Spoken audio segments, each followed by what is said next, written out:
অসমৰ জনগণৰ হিতৰ হকে যুদ্ধ কৰি আছো, অনাগত দিনতো যুদ্ধ কৰি যাম। এই মন্তব্য আমাৰ নহয়, এই মন্তব্য অসমৰ মুখ্যমন্ত্ৰী ডক্টৰ হিমন্ত বিশ্ব শৰ্মা। চাহক এনি লাইভৰ পোনপটীয়া প্ৰতিবেদন। যিকোনো মুহূৰ্তত সংখ্যানো ধৰা পৰিব পাৰে।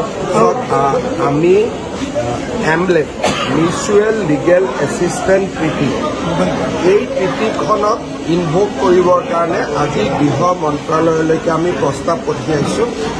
তেখেতসকলে এই প্ৰস্তাৱ ছিংগাপুৰলৈকে প্ৰেৰণ কৰাৰ লগে লগে আমাৰ আৰক্ষী দলো ছিংগাপুৰত আছে।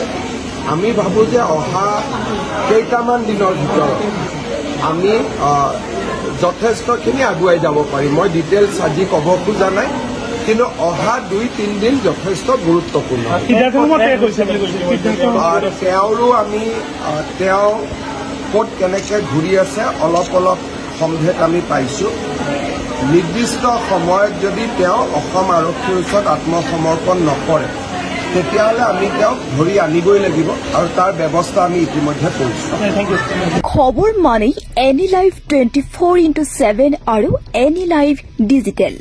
যিকোনো খবৰৰ বাবে যোগাযোগ কৰক 9387734920 আমাৰ এই নম্বৰত।